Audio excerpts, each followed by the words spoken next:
everyone, and welcome to another episode of the Wanderlust Wealth Show. We have a fabulous, fabulous human being on today, Sarah Weaver. She's a real estate investor, a speaker, a mentor, entrepreneur, author, literally does everything, and a world traveler, which I freaking love. So I cannot wait to get into everything today. Welcome, Sarah.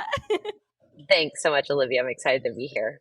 Me too. Okay, so Sarah, why don't you tell everyone who was Sarah before the real estate investing, before the speaker, mentor, entrepreneur, author, all of that? Yeah, I am just a girl from Kansas who had the dream of traveling the world. So I studied abroad like summer after freshman year of college, which for most people, that's summer after junior year. But I just thought, ooh, I don't want to wait because what if something happens? What if I get a boyfriend or an internship or all these things? So I studied abroad when I was 19 and I fell in love, not with a boy, but with traveling. And I just knew that I needed to figure out how to do this. So I tried teaching English abroad. Turns out I love living abroad, but I hate classroom management and I don't like struggling financially. And so I knew I needed to figure out something that would bring in multiple streams of income. And more or less, that's how I landed on real estate investing. And I want to be really clear that when I bought my first rental, it wasn't like, oh, I hope this works. Like, I knew it was going to work. Like, I knew I was going to own a lot of real estate. I knew that I was going to write a book eventually. I didn't know that it was going to be about midterm rentals, but these things that I wanted for my life were really intentional. No, I love that. Also, I love that you said, you loved living abroad, but didn't want to be struggling financially. And I think that's so Yes. huge, especially in the travel space, right? Because I've done a bunch of backpacking, and the general thing that people do is they save up a bunch of money and then they go blow every single last dollar that they have. And it's very much like, let's go budget backpacking, which nothing wrong with that. But I know for me, that was a huge thing. Like, I didn't want to go on these trips and then feel like I had to leave or feel like I was running out of money and then I had to scrap around and figure it out. Absolutely. For me, what I think was so important was that I understood that I needed to make this a part of my lifestyle. I was not on a backpacking trip. I was not on oh, let's see how far my money can go. Also, I don't come from money. And so I wasn't going to be able to run out of money. Like, I had student loans to pay off. I needed to cover my way. I couldn't just call dad and be bailed out of a situation. That was never going to be an option. Totally. So you said you bought that first property knowing that it was going to work. Like, how did you know it was going to work?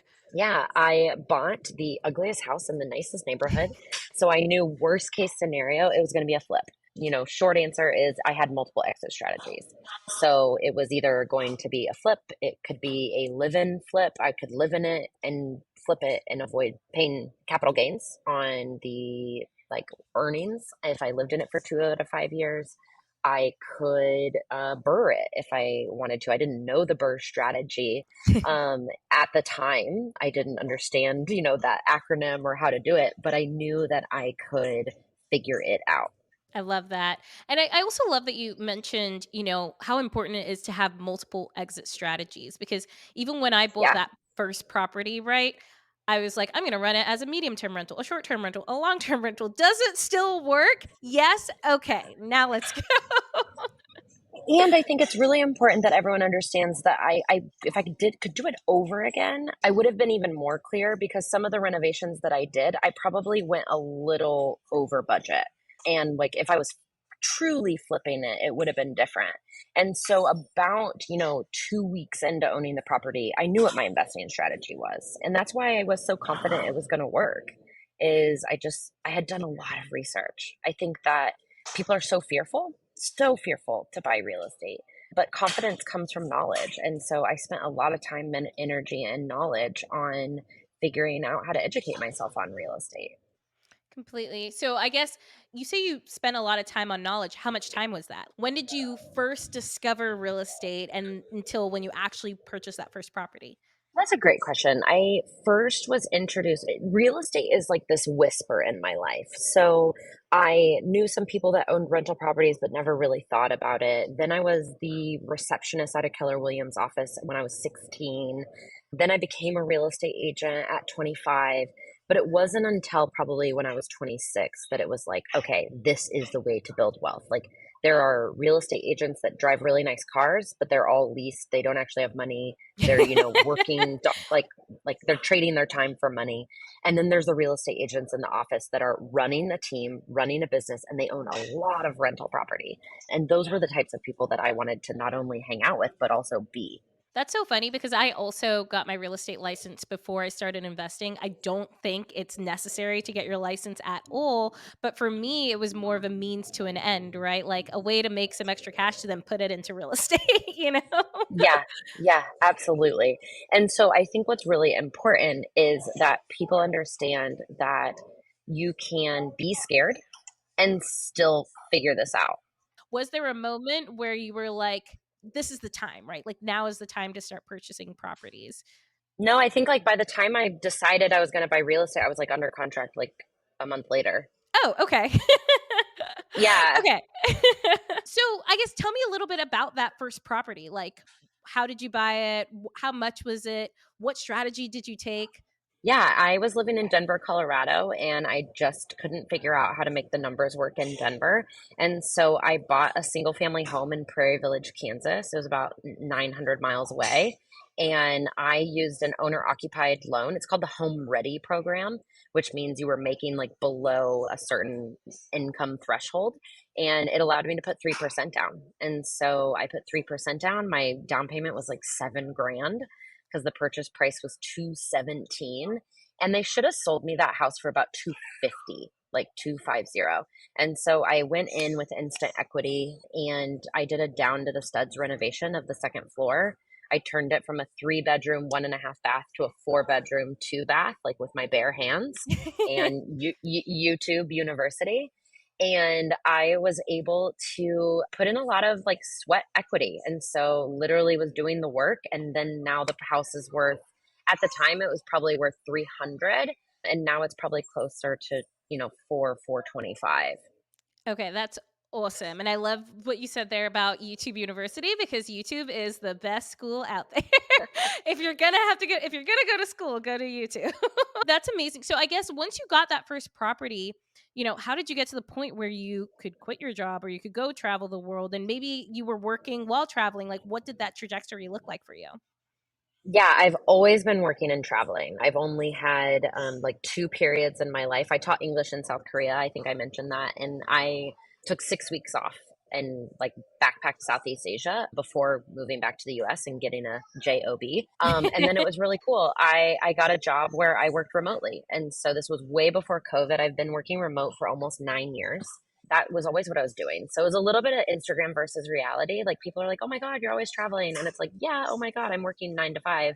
But then my Tuesday nights are usually like better than people's vacations because I'm in Argentina, like going to dance class, or in Portugal, going on a walk in the beach. Or even yesterday was a Tuesday and I'm walking the beach in Laguna with my friend after Pilates. And so I feel really lucky to take my work anywhere.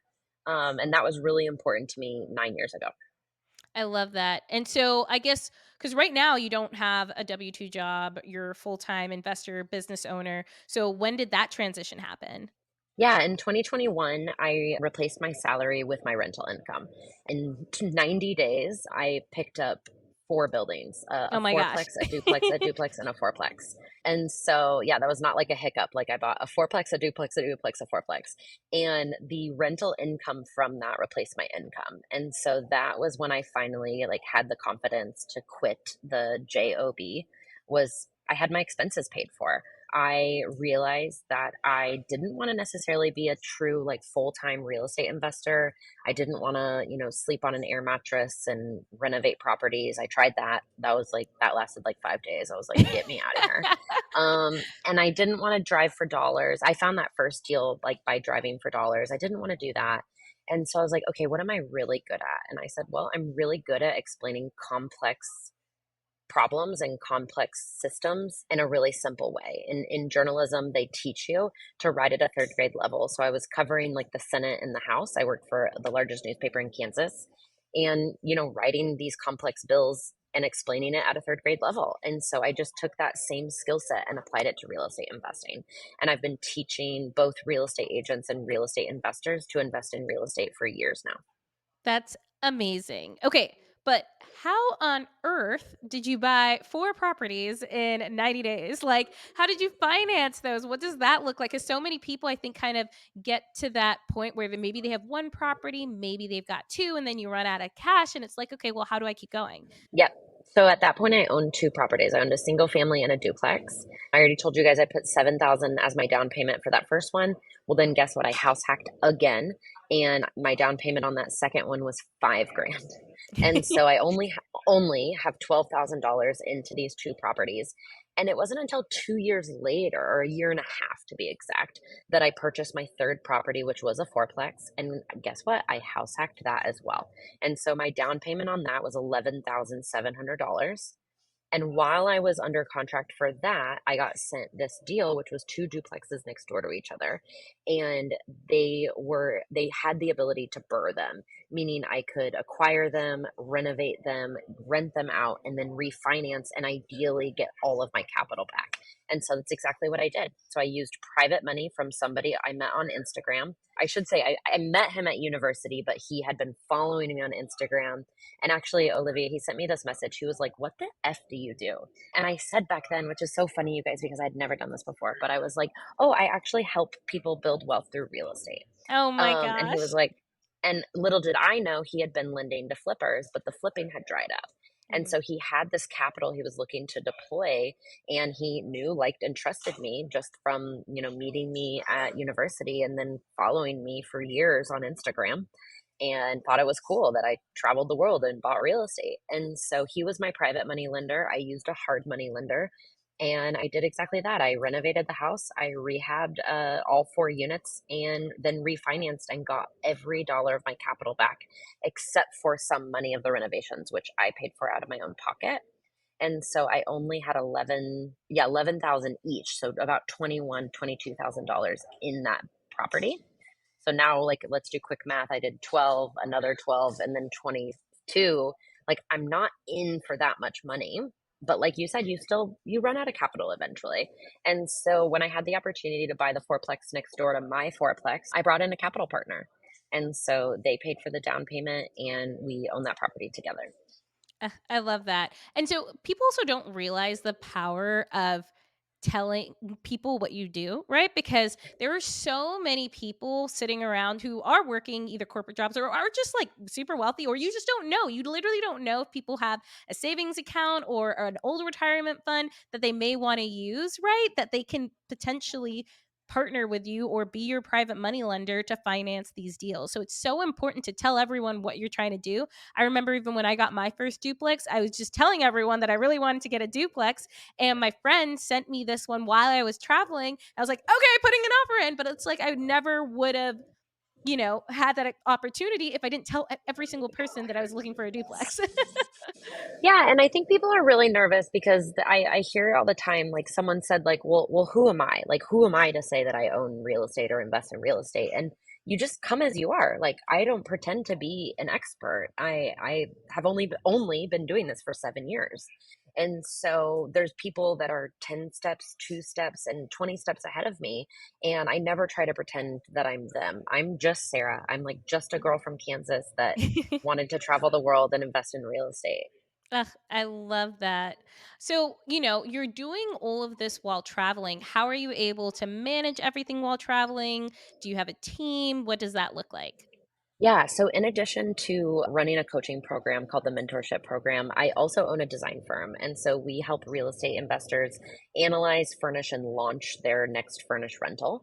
That company is doing, well over 6 figures, as is the coaching company. Then I also own a third business called Invested Ventures. And that is my favorite thing to talk about because it's related to travel. And I take real estate investors on these epic adventures around the world. And last year we did 10 trips in 5 different countries.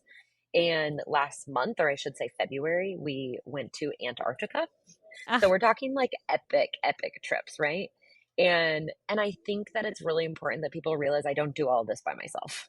I have a virtual assistant who like is my backbone, helps me run everything. I have another virtual assistant.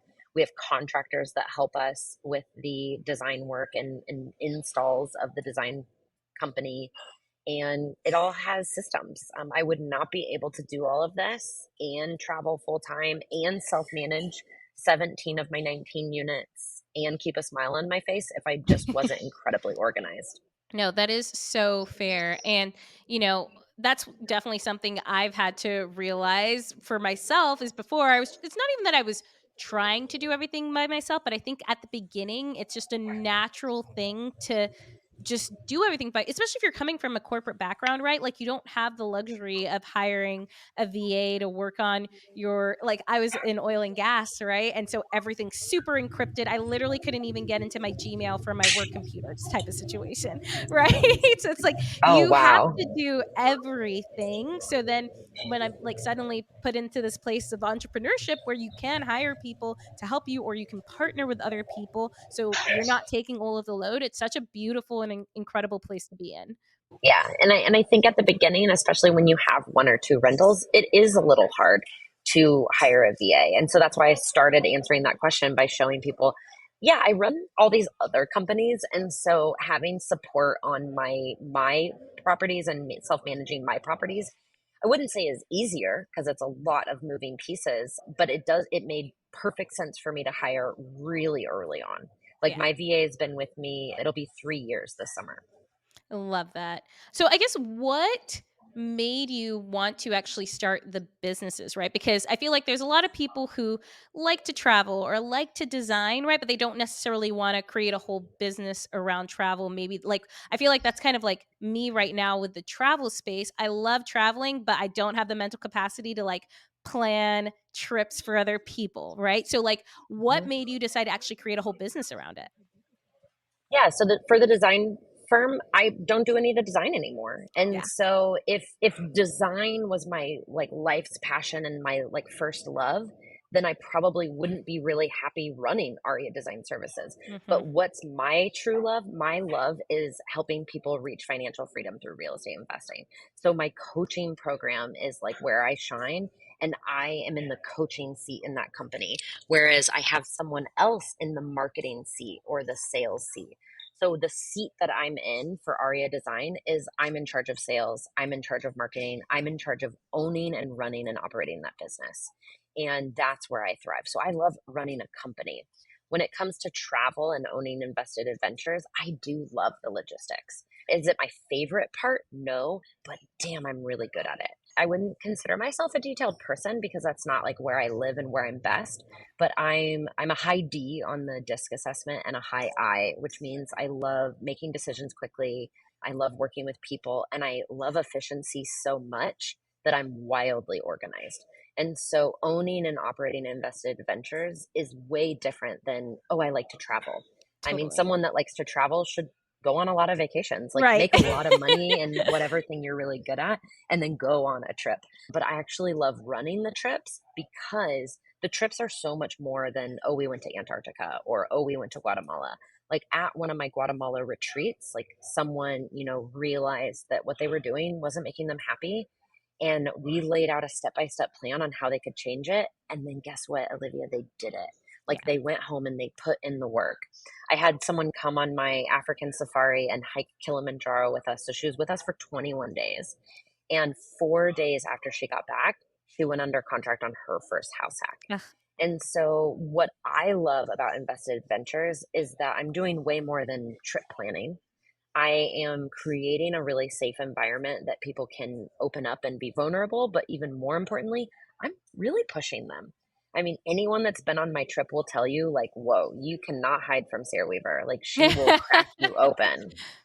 And I think that's what people need. I think people don't need like another vacation where they drink too much. I think people need a trip where they leave the environment that they're in and they come back with a new set of eyes. Completely. No, I love that, and that's what literally I put out a podcast episode I think last week or something like that, which it just talked about how important it is to change your environment and really kind of stretch yourself and get outside of your norm, because it's so easy to keep doing the same thing if you're still in the same place, doing the same thing you've been doing for the last 4, 5, 2, even 1 year, right? And once you put yourself out in a fully different situation, you're stretching yourself, that's when you can start to see real growth and really question the way that you did everything. Like I feel like that's why COVID was such, an eye opener for so many people, because it took them out of their norm. Like not everyone, a lot of people were stuck inside for a good portion of it. I know you were traveling like the entire time and we can talk about that too. But, it's a great example of like take yourself out of your norm if you actually want to see change. And then surround yourself with people that are having the life that you want. And so, one of the things that I did from a really young age is I sought out people that had the life that I wanted. And so, I became friends with other like female entrepreneurs and male entrepreneurs. But I think that there's something really special about having friends who say your name in a room of opportunity. And I'm really blessed that that has been a priority of mine for the last really 8 years, and I have people that are giving me, the key to doors that otherwise I would never be able to open. Being able to present to, 400 potential clients, or talk to like our country's top real estate agents about real estate investing. These are opportunities that were given to me because I've been really intentional with growing relationships with people that have the life that I want. Completely. So I guess what would you say is like your real zone of genius? Connecting. It is not only connecting people with each other. So I have friends that sometimes I'll see a photo of them and I'm like, oh my God, I didn't know you know. Oh yeah, I forgot I introduced you. And so I'm really good. I'm really good at connecting people, but more importantly, I think I'm really good at connecting with people. When I say like I crack you open on one of my retreats, it's not because I like think vulnerability is like this really, catchy thing that Brene Brown talks about and it helps us all connect with each other. No, I think that the reason people don't have the life that they want is something that's going on up here. It's a limiting belief in their head, and it doesn't have to be that way. And so I find that my zone of genius is connecting with someone in a way that they feel really safe and they feel seen and heard and understood and loved. And guess what? Those are like the four things that everyone craves. Yeah, And so I love that I can do that in a way that also then results in them having more money in their pocket. I think that there's a great place for people that have this skill set, like in therapy and family counseling and all these things. But what I love about my gift is that I've used it to teach people how to earn more money in real estate, because I think more cash flow and more money in your pocket means that you can be a better daughter, or you can be a better husband, you can be a better mother to your kids. You get to do things that you love, and rather than, work in an industry that you don't believe in. The cash flow makes that possible. totally. No, I completely agree with that. And also, so what are some communities and places that you've put yourself in that you feel like have really helped expand your mindset? I think recently I've been hanging out with a lot of entrepreneurs. The real estate space is great for people who are wanting to learn about real estate. And I know what my strategy is. I have like a proven method. I buy out of state duplexes and fourplexes, and I use the medium term rental strategy. I wrote the book on the medium term rental strategy. Like I know my investing strategy. And so what I'm looking for now is how can I grow my businesses in a scalable and sustainable way? And so I'm seeking real estate entrepreneurs. And so I explain that, Olivia, because I could give you guys like names of organizations to join, sure. But what I challenge you and your listeners to do is instead, what is like what is the goal and what is the piece of the puzzle that's missing to reach that goal? Then go join the mastermind that's going to fix that. So once upon a time, I like needed help with marketing. So guess what? I joined a marketing group Yep. and I learned about marketing. And so figure out, you guys, like what is actually the piece of the puzzle. Don't just join like creative financing or short-term rentals because you think it sounds fun. Like, is creative financing actually the like path that you want to go down? Are midterm rentals or short-term rentals actually the path that or it's going to take you to your goal?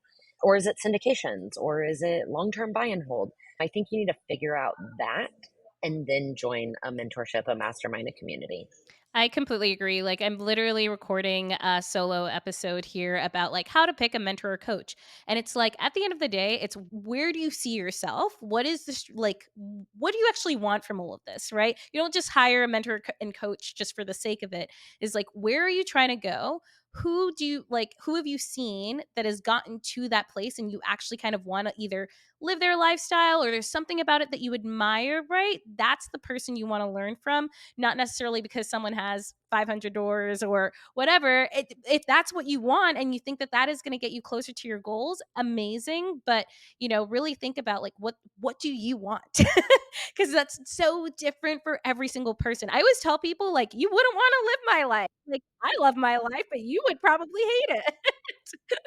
I say the same thing, Olivia, because I'm like, I don't think you want to like sell your house, sell your kids, and live out of a carry-on suitcase. That, by the way, guys, that's not what I'm selling. Like that's not my program isn't called Quit Your Job and Travel the World. Like my program is about out of state, long distance investing because I believe people that live in an expensive market want to have cash flow for real estate, and that's what my program can help them do. It's not teaching them how to, traverse Portugal or Argentina, even though those are really fun things to do. And I think that everybody does want to travel more, but they don't necessarily want to travel the way that you and I do. Yeah. And I think it's important that we also acknowledge that travel isn't always available to everyone at every chapter of their life. It just so happens that like you and I are in a chapter where like yeah, travel is kind of like our number one thing. Okay, so I just got back from Nicaragua, truly living that freedom lifestyle that I always talk about. Left my computer at home, put my phone on do not disturb. And the best part about it was that my real estate was running in the background, still bringing me income without me having to lift a finger. And it was blissful. And when I got back, I was just like, more people need to set this up for their lives for freedom. Okay. And so I haven't done this in a little bit, but I am going to be hosting a free masterclass on June 25th on how to get started investing in real estate in 2024. Because, y'all, it is halfway through the year. And so many of you have told me that your goal was to buy real estate in 2024 and you still haven't done it. So let's change that, okay? And take you from burnt out corporate employee or burnt out business owner to actually bringing in passive income and having that freedom lifestyle. So come to my masterclass on June 25th. It is totally free. You can either find the link in the show notes or DM me the words free class. So like FREECLASS, like separate free class on Instagram, and we will get you all signed up. See you on June 25th. So I guess what's a personal challenge that you faced throughout your journey and throughout the lifestyle that you live? Like what's something that you're either struggling with or have struggled with in the past? Yeah, my health, like hands down, like living a healthy lifestyle on the road, absolutely has to be a priority. And for me, it wasn't. Eating healthy was, second thought. I actually probably never even thought about it, let's be honest. And then one day I woke up and I was like, wow, I am the heaviest I've ever been. I'm uncomfortable. I'm always confident. Like at any weight, I don't care how much someone weighs. Like confidence is something completely different. But feeling comfortable in your body, now that's not achievable at every weight. And like being, winded walking upstairs or my knees hurting, I was just sick of it. I was like, this is not fun. And so now I'm investing time, money, and energy into a dietitian. I got lab work done. I am, grounding myself for the next 2 weeks actually, and just like cooking all my meals and just really learning how can I sustain a healthy lifestyle on the road. And I'm excited. Actually, Olivia, I've never told anyone this on a podcast, but I just got back from a 9 week back to back trip. I was spoke in Cabo, took clients to a Michelin restaurant in Buenos Aires, took clients to Antarctica, took clients to Patagonia, spoke in Florida, where I just saw you last, spoke in Coeur d'Alene, Idaho, and was the MC at a conference in St. Louis. And these were back to back to back to back to back. And I did not gain a pound. Oh my And gosh. it was so exciting because I was like, okay, phew, I was really worried. Like I was never going to be able to travel again and not gain weight. But I'm learning how to live healthier and how to take really good care of myself, both mentally and physically. But it just wouldn't be fair to your audience to like, idolize my lifestyle and growing these businesses without talking about like my cortisol was out the roof. I was like heavy and uncomfortable and tired. And growing a business is hard. It's really, really hard. And it's worth it. I wouldn't have it any other way. But let's be really careful not to like glorify the real estate and the full time travel and the business ownership. Completely. Yeah, and it's just like when you are trapped, like something I always struggle with is getting enough sleep, especially if you're booking flights super early or whatever that looks like. And then you've lost hours. So you're always trying to Let's be catch honest. up. We're staying up too late. We're Yeah. flirting with boys. We're having adult cocktails. Let's be honest with the audience. We're staying up too late. Exactly, but like that, that does affect your health and it affects like the way that you function. And I know for me, I've had to be like super conscious. Like I was in Mexico for a bit and it was really cool because I was staying at this place called Outsite, which is specifically for digital nomads, so people who are working, Did you which like it? was I haven't done I that yet. loved it. I absolutely loved it. Everyone was in bed by 10, like except on the weekends, but like people were actually working during the day, but then some Yes. people would go out and some people would go do whatever. But I feel like sometimes when you travel, right, you feel this need to constantly be out and doing stuff. But there was like Hmm. none of that pressure. But then we would still have big family dinners and you still had people to go Yes. do things with. And I was like, this is fabulous. You know what's really funny, Olivia? I just recently heard a college friend of mine say, "Oh, I really miss college." And I was like, "Oh, like I don't. Like that sounds terrible." I was all, by the way, I was like wound very, very tight at university. Like I was the president of like every club I was in. I worked a full-time job Oh my and went to gosh. school and was paying for it. And so I would never go back to that. But what I realized is she wasn't actually saying college. She was saying like she missed the friend hangout or having a friend, you can just go walk down the hall and knock on their door and say, "Hey, want to, go to the supermarket together or have Yeah. family dinner." And so one of the reasons I know that I'm addicted to travel, because I am, like this is an addiction, is because of exactly what you just described. Like I get to go live in a place where I'm with people my age. By the way, I'm 34, so like I'm not 22 anymore. And I get to hang out with other entrepreneurs who value this. And like I just like 2 nights ago had family dinner with someone who's doing, $10 million in revenue, with her husband and kid. And then I had somebody else there who, does, I don't know his numbers, but he's a mortgage lender in Los Angeles, like making great money, building a great business. And that's who I was doing like a mezcal tasting with. And then we had Yeah. tacos at their house around a fire pit. And like that's, I think, the piece. I think that's what my friend meant when she said she misses college. And I'm just so grateful. And I'm like proud of both of us because it's like, yeah, that's what we wanted our life to look like. And that's what we're doing. Completely. That's like I always joke, not like we kind of joke, but we don't really joke because I actually think it's probably going to happen about like buying a plot of land and buying, putting five houses right next to each other, three houses right next to each other, and we all live next to each other. And it's so funny because I literally met someone, a friend of mine.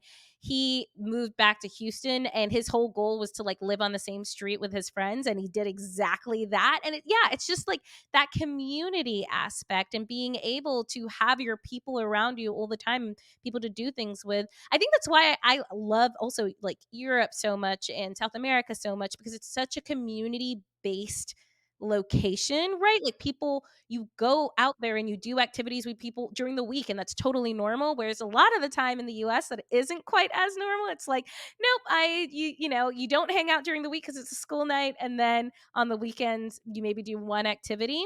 And I'm like, that is just not the way I run my life. So Well, and I think it's really clear that people are craving community and connection more than ever. yeah, And so, like, when you asked about my zone of genius, it's like, how can I teach other people how to also be good at connecting? Because that's what we want at the end of the day. And so, I'm really proud that, like, the mentorship program, my coaching program, and Invested Ventures, like, that's what I'm giving my clients yeah, is that community aspect. Because the reality is not all of my clients want to, could, or should go backpack Europe or live at offsite for, a months at a time. But I do think that community and feeling connection with people is possible for anyone, no matter what chapter of life they're in right now. No, I completely agree with that. I love that. Well, so we are closing out here, but I wanted to ask you the three final interview questions that I ask every single person. So, number one, what does your ideal perfect day look like? Oh, that's such a fun question. Well, it would be moving my body. So getting out and, going, like today I went to gentle yoga. It turns out it was not gentle. It was like really hard. Um, and that was great. Then I had a delicious coffee with a view. I think the Ooh. view is very important. And then I got to talk to people that I really enjoy. I had like a kick ass conversation with a great entrepreneur in our industry and was able to ask her like one quick question about marketing and ended up having like 25-minute conversation that's likely going to positively affect my business and help me pivot. And then I want to spend afternoons helping people. I could retire. Like I could be done. I could, go move into offsite in Mexico and live out the rest of my days or buy a, little villa in Guatemala. But that's not why I was put on earth. Like I was put on earth to help people. And that's how I would want to spend my afternoon is teaching people. Let me be really specific. I want to teach people who are going to take action. Like nothing gives me more joy than hearing like my student Sahana, she said, Sarah, when I joined your program, I had 0 deals, and now I own 5 units. Yeah. And it's just like that is why I was put on earth. Like that's why I do what I do. And so that would probably be my perfect day. No, I love that. And it's so funny because it's so similar to mine, honestly. Like, I'm a big, get up and work out. I just like to move. Even if it's a walk, if it's like going kayaking. I saw Olivia like in her workout clothes before a conference, Yeah. and I looked at her and I was like, "Damn!" I was like, "I am not that motivated to like get dirty and then get glam when I'm speaking at a conference." And Oh so, my gosh. props to you, Olivia. You take very good care of your body, and it's very I inspiring. love to move. And the thing is like when I was working in corporate, I kind of for me it was like the opposite. Like I struggled to take care of myself while I was working just because I Mm. had to be at work at like 5 or 6 in the morning. So I was waking up before work at like 3:30, 3:45 to go work out, do all this stuff, and I was always exhausted. It was not good. um, Wow. For me, I had a really hard transition into entrepreneurship because I think I thought I needed to be on my computer to be productive. And so I quit my job and I gave myself another job. And yeah. so I think that one thing that you're really good at least like correct me if I'm wrong, but one thing I think you're really good at is you've designed your day really well. And that took me like 3 years to figure out. Like I did it wrong for 3 years. And now I'm like, oh yeah, I can like cancel my afternoon and go hang out with my friend. And I didn't do that for the first 3 years. So new entrepreneurs out there, please follow Olivia. She's figured it out way sooner than me. I mean, but it was also a hard transition for me. I was literally just interviewed on a podcast right before this, and I was talking about how like that those first couple of months, I would just like sleep in or you know stay awake until 3 in the morning and then wake up at 11. I was like, what is like I'm usually an early bird, but it was almost like all of these years of lost sleep was catching up on me and just like trying to figure out how to wake up like a normal person again. Like, Were you binging Netflix? I don't even know. Honestly, I could not tell you what I was doing. I could not. Like, I have no idea. And I would just be like, oh, wow, it's 3 or 4 in the morning. What am I doing? But it's like I had no rules anymore, right? So it's like Mm. figuring out what actually worked for me. What do you think was the pivot? Like what changed around month 3 or 4? I was doing like a DIY renovation project and kind of killed myself during that. I'm not going to lie, to the point where I was like I need to be taking care of myself way better. And I think it's just like I hit the tipping point where it's like, Olivia, get your shit together. Like, Hmm. yeah. But I feel like everyone kind of goes through that. Yeah, I think that's what happened for me last year was I hiked Kilimanjaro 100 pounds overweight because I am incredibly mentally strong. Mhm. One of the guys on the hike, he was in the special forces, and he said, "Sarah Weaver, I know Green Berets that don't have as much grit as you." And I knew that to be true. It's one of the greatest compliments I've ever been given. And I knew that my body was not going to, one, take me where I want to go, and two, be able to keep up. Like I was killing myself. Yeah. Like, are you kidding? Like Kilimanjaro, which is, over 19,000 feet. It's 8-day hike. It's 6 days up, 2 days down, and you're at elevation. You're above the clouds, like starting on day two. And I was trying to do it 100 pounds overweight. Like Yeah. that's not good. That's not good on my body. And so I think that for me was the tipping point. It was I think the, like, I don't know if encouragement is the right word, but it was the know how, like, oh girl, you can do really hard things. Like, you think you can't lose 100 pounds? Like, easy, watch me. And I'm halfway there. Like, Ah, I've lost 50 pounds since I love Kilimanjaro. that. And it's almost like you have to make a decision. And that's kind of real estate. So for people like, hey, aren't we going to talk about real estate? I think that real estate is a decision. It's, yes, I'm going to buy this, DIY, or I'm going to buy this Airbnb, even though I'm scared. I don't want to mess up. I don't want to buy the wrong property. How am I going to do this? Maybe I suck at design. Olivia, can you help me? It's all of these things that could stop a lot of people from doing the damn thing. And my advice is you just have to make a decision. So I will say it's also easier said than done, right? Because for a lot of people, that decision happens at the tipping point, and it's like, how do we do that without necessarily like reaching that breaking point, right? And that's what I'm constantly playing Mhm. around with in my brain is like, how do I get there before like the disaster happen, not the disaster, but like before the point where it's like really, really, really bad. Yeah, I think for successful people that I, know, like, and watch, whether it's up close or from afar, they write everything down. Yeah. Like, they have a really clear plan for all of their, like, whether you call it gardens of life or wheel of life. I like to call them buckets because I can, like, see a bucket is full or empty. And so, like, for example, I have a social, like, relationship, social life bucket. That one's always overflowing. Same, same. Well, that's not a problem.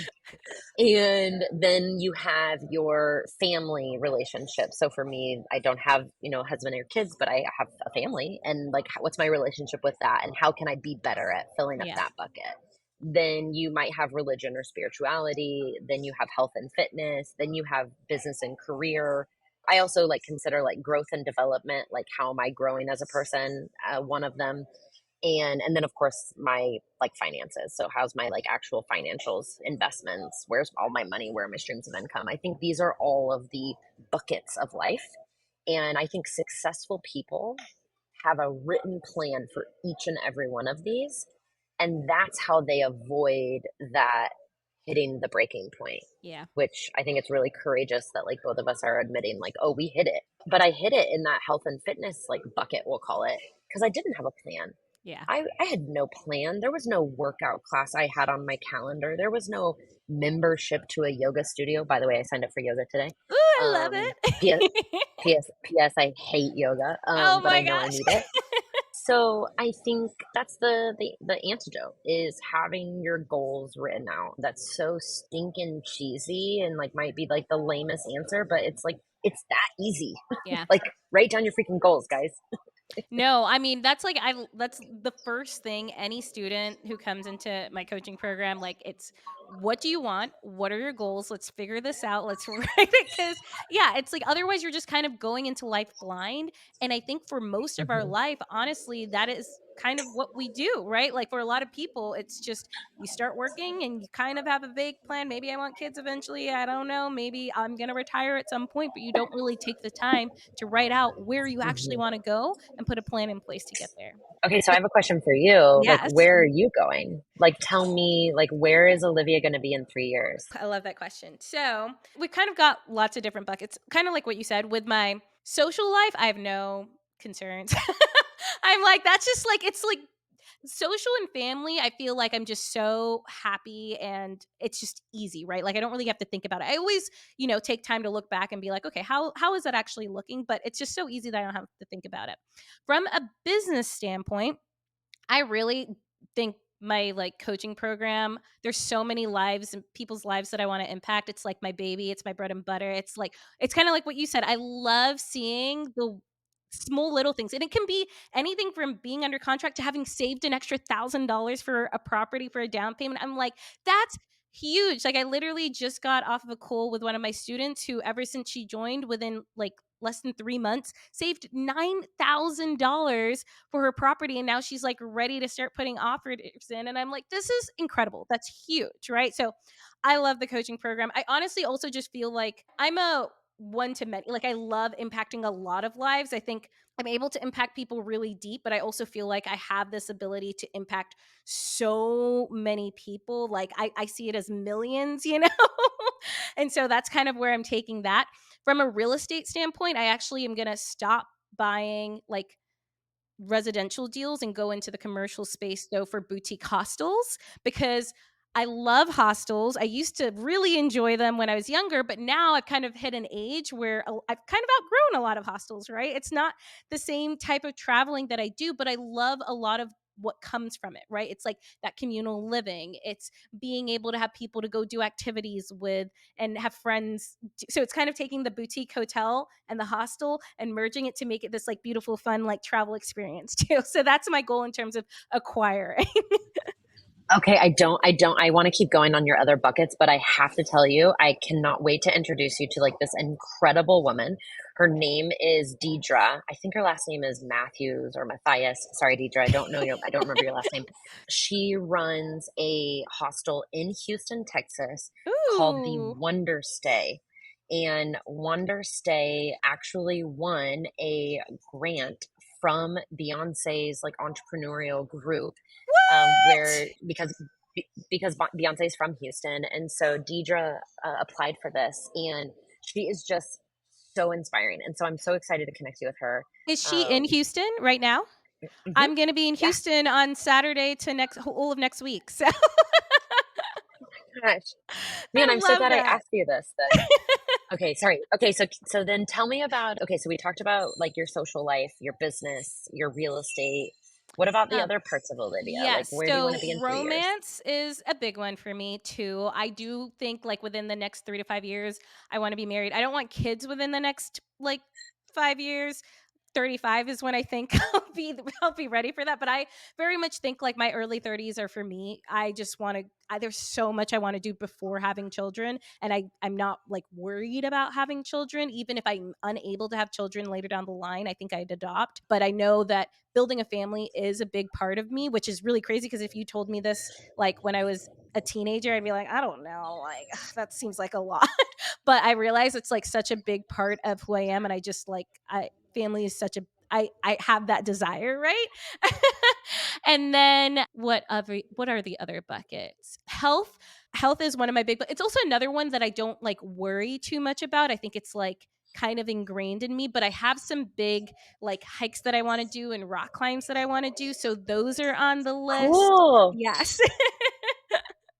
So yeah, and then I'm so sad I couldn't go to Antarctica because Antarctica has to happen within the next like it's like once I turn 30, I like have to hit Antarctica within the next year. Okay, amazing. I'll help you plan it. I'll connect you Yes. with the company. One thing that I'm doing is I'm helping other coaches run retreats for their business. And so, like coaches that have a following or have a community, I'm helping run their retreat for them, whether it's actually going on it and like facilitating conversation or just doing all of the logistics and planning. My company, Invested Ventures, more or less can like white label a trip for you and your community. I know. I am gonna have because that's another thing I'm gonna start doing next year is retreats. And like less so retreats where you're traveling to a bunch of places. I more want the kind of like large, beautiful Airbnb and either Bali, like kind of like the boutique hostel thing that I'm trying to purchase, where we do activities in that specific location, but then there's also some masterminding. There's also like different events and really like working on either inner belief stuff or learning about your human design and things like that. So Amazing. Yep, that's exactly what we do. I love, love, love that. Okay, well, so we have two more questions left that I have not asked you. But what is your mantra? Oh, that's a good one. One of the things that, like, something I say to myself, like, almost before I do anything is I am capable and I am kind. I love that. And Because I it's so think the question I simple. get asked all the time is, like, how are you so confident?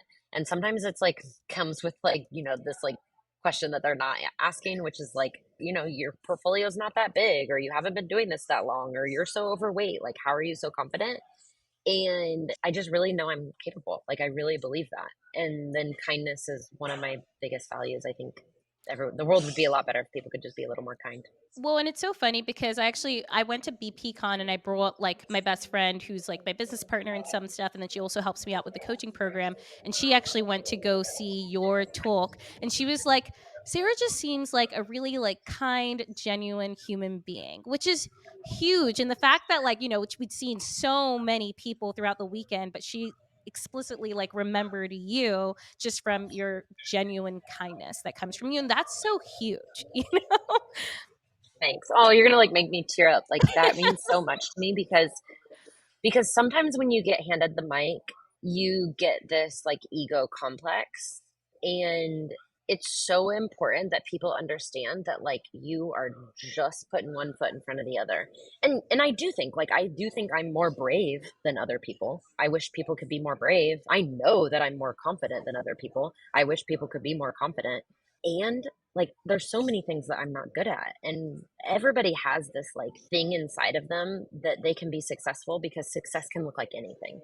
And so I just think it's really important that we stay grounded because sometimes the money and the fame and all the cool shit that comes along with all of this, I think makes people unkind. Yeah. I've experienced it. And so please tell your best friend thank you. That actually means so much to me. No. And yeah, and like a lot of that like flashy stuff really doesn't matter. At the end of the day, it's like, who are you? Deep down at your Yeah, core, once all of it's stripped away, who are you? You know? Okay, well, couldn't agree last more. question. What does wealth mean to you? Wealth is like a hall pass. It's like being able to like freely roam the halls in high school while all your friends are like stuck to their desk, rinse and repeat lessons. I say that because I was the editor of my school paper and I just would like use that as an excuse to cut class all the time. And so it's like this analogy of not a hall pass to like be an asshole, as we're talking about kindness, but I think it's a hall pass to say no to things that we no longer want. One example is I have a client who just really doesn't have a great relationship with their family. Obviously, they wish things were different with their mother and father, but they just aren't. That wasn't Yeah. the cards that she was dealt.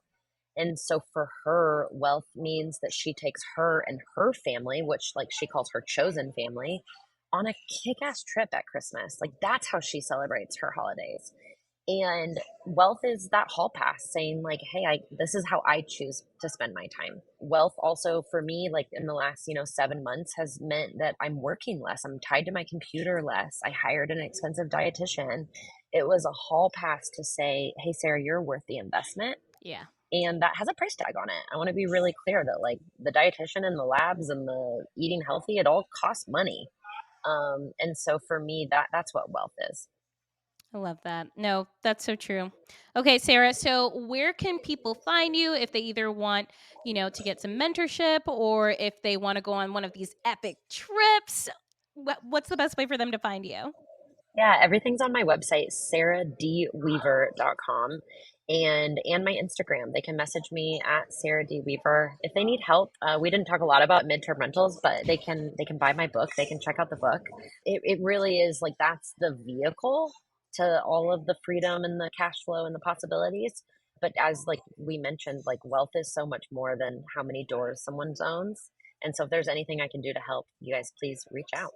Amazing. Yeah, I know we did not touch the book at. There's always. I'm like with a lot of these episodes, like, we could literally go on for hours. Well, I'm I like, hey, after this, I want to like, let's talk about mentoring. Let's talk about coaching. I mean, gosh, we have so much Yes. we can talk about. Yes. And I will also make sure to include a link to the book in the show notes so that way anyone can go over there and grab it too. Well, thank you so much, Sarah. This was freaking fabulous. Thank you so much. Thank you so much for listening to Wanderlust Wealth Show. Now, don't forget to follow the podcast, or if you're watching on YouTube, make sure to hit that subscribe button. If you love this episode, it would literally mean the world to me if you shared this with a friend or a family member, or literally like anyone off of the street. Like right now, go ahead, share it so you don't forget, or post it on social media and make sure to tag me. I love seeing what you're listening in on and what you resonated with, and I'm just so freaking thankful for you. I'm so freaking excited for you. I love you, and don't forget, life really doesn't have to be hard.